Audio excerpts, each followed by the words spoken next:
আসসালামু আলাইকুম। আমরা কি সেই যুগে চলে এসেছি যখন মানুষের বিরুদ্ধে আর্টিফিশিয়াল ইন্টেলিজেন্স বা রোবট বিদ্রোহ করতে শুরু করেছে?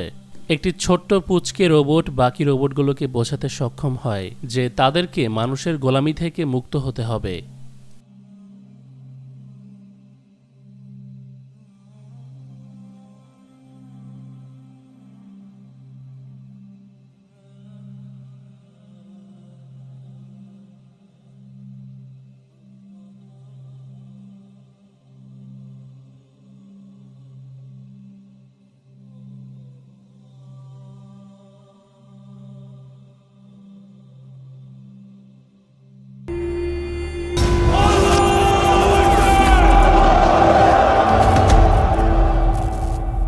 আপনারা হয়তো রোবট দ্বারা মানুষের উপর হামলা বা রোবট আসবাবপত্র, আশেপাশের জিনিসপত্র ভাঙচুর করছে, ডিস্ট্রয় করছে এরকম ভিডিও অথবা নিউজ দেখেছেন। যেমন এবছরেই ইউনিট্রি কোম্পানির তৈরি একটি হিউম্যানয়েড রোবট সেই কোম্পানির কর্মচারীদের উপরে হামলা করে বসে, যা সিসিটিভি ক্যামেরায় রেকর্ড হয় এবং নেট জগতে ভাইরাল হয়ে যায়। রোবটটি তার আশেপাশের সবকিছু ভেঙে ফেলতে শুরু করে এবং সেই কর্মচারীরাও ভয়ে দৌড়ে তার থেকে পালাতে থাকে।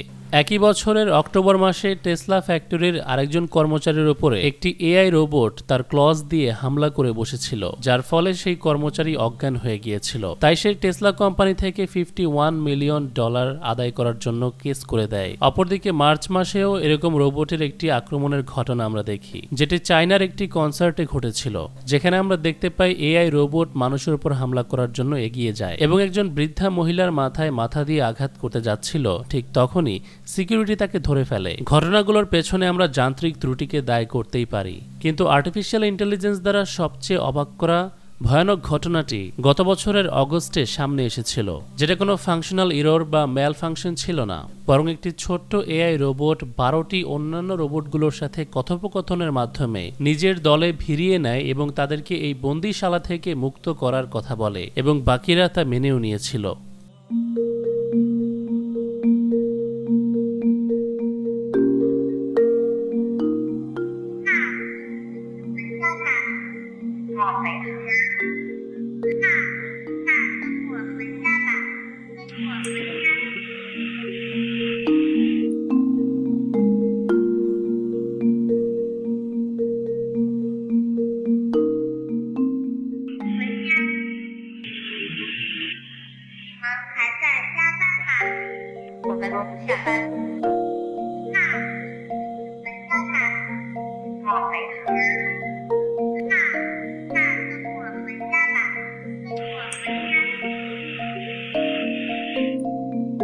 নেটিজেনদেরকে ভিডিওটি বেশ ভাবিয়েছে।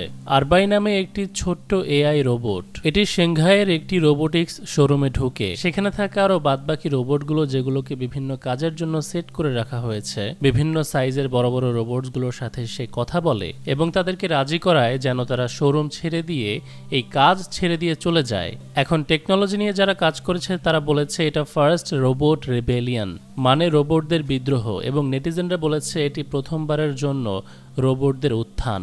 এ বিষয়ে আরও কি কি মতবাদ মানুষের মধ্যে তৈরি হয়েছে সেটা এখন জানবো। সিসিটিভি ফুটেজগুলোতে দেখা যায় একটি ছোট্ট শিশুর আকৃতির রোবট ধীরে ধীরে একাই বড় রোবটগুলোর দিকে এগিয়ে যেতে থাকে, যেগুলো কোম্পানিতে কাজে নিয়োজিত ছিল এবং তারা সবসময় ডিউটিতে থাকে। সেই সময় সেগুলো একটি সিরিয়াল মেনটেন করে একটি লাইনে দাঁড়িয়েছিল। আরবাই নামে ছোট রোবটটি তাদের কাছে গিয়ে তাদেরকে জিজ্ঞেস করতে শুরু করে, are you working overtime? তুমি কি তোমার কার্য সময়ের চেয়ে বেশি কাজ করছো? বড় রোবটটি জবাবে বলে, I never gate of work, মানে আমি সবসময় কাজের মধ্যে থাকি, আমার কোনো ছুটি নেই। তারপর বলে, তুমি কি ঘরে ফেরো না? সে বলে যে আমার কোনো ঘর নেই। তখন ছোট রোবটটি বলে, আমার বাসায় চলো। তাই দাঁড়িয়ে থাকা সবগুলো বড় রোবট ওই ছোট রোবটটিকে অনুসরণ করতে শুরু করে। এটা সম্পূর্ণ সেই ইনস্ট্রাকশনের বাইরে যা মানুষ বা তাদের মালিক তাদেরকে দিয়েছিল, বা এমন একটা কাজ যে কাজের জন্য মালিক নির্দেশনা দেয়নি, এবং ছোট্ট সেই রোবটটি সব কয়টি বড় বড় রোবটগুলোকে বের করে নিয়ে যায়। ঘটনাটি নিউ ইয়র্ক পোস্টের নিউজেও আসে। Robot tells AI coworkers to quit their jobs and come home. Interesting ইঞ্জিনিয়ারিংয়ে লেখা হয়েছে, tiny robot kidnaps 12 big Chinese bots from a Shanghai showroom. এটা পৃথিবীর বুকে প্রথমবার হয়েছে যে রোবটদের কোঅর্ডিনেশনে এরকম একটি ঘটনা সর্বপ্রথম মানুষের দৃষ্টিতে এসেছে। এরকম দৃশ্য মানুষ এর আগে কখনো দেখেনি। এখন ইন্টারেস্টিং জানার বিষয় হলো এই ছোট্ট রোবটটি কারা বানিয়েছিল। যে রোবটটিকে আরবাই বলা হচ্ছে, এটি চায়নার একটি স্টার্টআপ কোম্পানি ইউনিটরি রোবোটিক্স তৈরি করেছে, সম্পূর্ণ নিজেদের মতন করে, নিজেদের স্টাইলে, একদম ওয়ালি সিনেমাতে যেমনটি দেখানো হয়েছিল সেভাবে, যার স্বাধীনতা আছে ভয়েস দিয়ে কমিউনিকেট করার এবং আশেপাশে থাকা বস্তুগুলো অ্যানালাইজ করার ক্ষমতাও তার মধ্যে দেয়া হয়। রোবটটি অ্যাসিস্ট্যান্ট হিসেবে ঘুরে ফিরে পর্যবেক্ষণ করার জন্য তৈরি হয়েছিল, নির্দিষ্টভাবে ফিক্সড কোনো কাজের জন্য নয়। এবং এই ক্ষমতাগুলো পাওয়ার পর সে আশ্চর্যজনক এই ঘটনাটি ঘটিয়ে ফেলে। সেখানকার কর্মচারী যে রোবটগুলো সেগুলোকেই ম্যানিপুলেট করে নিয়ন্ত্রণ করে ফেলে। যে 12টি রোবট সম্পূর্ণ ভিন্ন কোম্পানির দ্বারা নির্মিত ছিল। চায়নাতে আমরা দেখতে পাই কোম্পানিতে অ্যাসিস্ট্যান্ট হিসেবে বা সুপার শপে কাস্টমারকে সাহায্য করার জন্য রোবটগুলোকে নির্দিষ্ট কাজের জন্য ব্যবহার করা হয়। মানুষের মনে প্রশ্ন কাজ করে যে এই 12টি রোবটকে তো নির্দিষ্ট একটি ইনস্ট্রাকশন দিয়ে রাখা হয়েছিল, যেটার বাইরে তাদের কোনো কিছু করা সম্ভব ছিল না। তাহলে ওই ছোট্ট রোবটটি কিভাবে কথার দ্বারা এগুলোকে নিয়ন্ত্রণ করলো?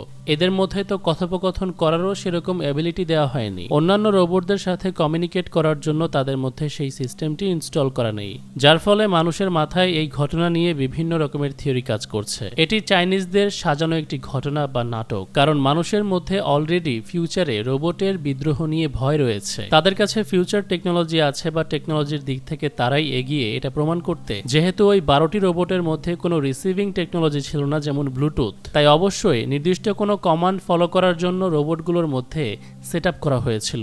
আগে থেকেই তারা একটি কমান্ড হয়তো সেট করে রেখেছে, যেটা ওই ছোট্ট অ্যাসিস্ট্যান্ট রোবটটি বলার পরে তারা সেই অনুযায়ী কাজ করতে শুরু করে। আরেক ধরনের মানুষ রয়েছে যারা ভাবছে ওই ছোট্ট রোবটটিকে এতটা স্পেশালভাবে বানানো হয়েছে যে সে একজন মাস্টার হিসেবে অন্যান্য নর্মাল রোবটগুলো হ্যাক করার ক্ষমতা রাখে। চিন্তাটা হয়তো অনেকটা সিনেম্যাটিক মনে হতে পারে, তবে বাস্তবতার সাথে হয়তো এর কমই মিল রয়েছে। তা না হয় মানুষের মতোই রোবটের মধ্যে যে সেলফ অ্যাওয়ারনেস আছে তা প্রমাণ হয়ে যাবে। যেহেতু আমরা আমজনতা যতটুকু টেকনোলজি সম্পর্কে জানি, ডিপ স্টেটের কাছে তার চাইতেও অত্যাধুনিক টেকনোলজি রয়েছে, তাই সেলফ অ্যাওয়্যার এআই রোবট থাকলেও থাকতে পারে, তবে সেটা আপাতত আমাদের দৃষ্টিকোণ থেকে আমরা সম্ভবকর বলে মনে করি না। তাই এমনটা হতে পারে এটি মানুষেরই সাজানো একটি ঘটনা, কারণ এর বাই রোবট যে ধরনের কোয়েশ্চেন করেছে সেরকম অনুভূতি আপাতত মানুষের মধ্যেই আমরা দেখতে পাই, এবং সেটা হচ্ছে কাজের ওভারলোড বা টায়ার্ডনেস রিলেটেড। কন্টিনিউয়াসলি কাজের চাপ না নিতে পারা, রেস্ট করা। মেশিনের জন্য এই সিম্প্যাথিগুলো কতটুকু যুক্তিযুক্ত? আমাদের মানুষদের মধ্যে টিপিক্যাল যে ধারণাগুলো রয়েছে সেখান থেকেই মূলত এরকম প্রশ্ন আসে। আমরাই সবসময় এরকম চিন্তা ভাবনা করি যে এই মেশিনটাকে যে গাধার মতো খাটাচ্ছি সেটারও তো একটা প্রাণ আছে, জান আছে। আমাদের আগের জেনারেশনের যারা, তারা কিন্তু এরকমটা বলেও মাঝে মধ্যে। তাই আমরা চিন্তা করি রোবট যদি কখনো আমাদের বিরুদ্ধে বিদ্রোহ করেও বসে, তাহলে হয়তো এই কারণেই করবে কারণ আমরা তাদের উপর অতিরিক্ত চাপ প্রয়োগ করি, তাদেরকে দিয়ে গাধার মতো খাটাই আমাদের নিজেদের বেনিফিটের জন্য।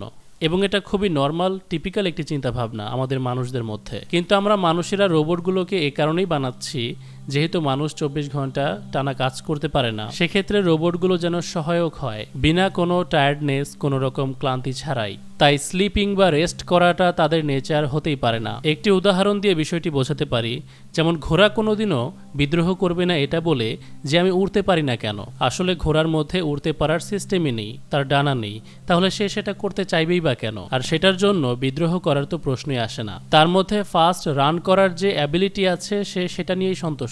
ঠিক একইভাবে রোবটের মধ্যে ওই চিন্তা ইনস্টল করে দেয়া নেই যে তোমাকে রেস্ট করতে হবে, যেটা মানুষের সিস্টেমের মধ্যে আছে, মানুষের জন্য প্রয়োজনীয় একটি ব্যাপার। শেষ জামানায় অনেক রকম যন্ত্র, মেশিন এবং সেগুলোর দ্বারা চমৎকার বিষয়গুলো আমরা দেখতে পাবো, কিন্তু ভুলে গেলে চলবে না সেগুলোর নিয়ন্ত্রণে, সেগুলোর পেছনে সবসময় স্পিরিটের হাত থাকবে, সেটা হোক জিন বা মানুষ। কোনো মেশিন কারোর ওপর একা একাই রাজত্ব করতে চাইবে এরকমটা এখনো সম্ভব নয়। তবে সে সমস্ত জিন ও মানুষ যারা অন্যের ওপর রাজত্ব পেতে চায়, তারা মেশিনগুলোকে ব্যবহার করে রেবেলিয়নের নামে মানুষের ওপর ধ্বংসযজ্ঞ চালাতে পারে। সেটারই হয়তো প্রিডিকটিভ প্রোগ্রামিং করা হচ্ছে, মানুষের মনে বারবার রোবটের বিদ্রোহের ভয় ঢুকিয়ে দিয়ে।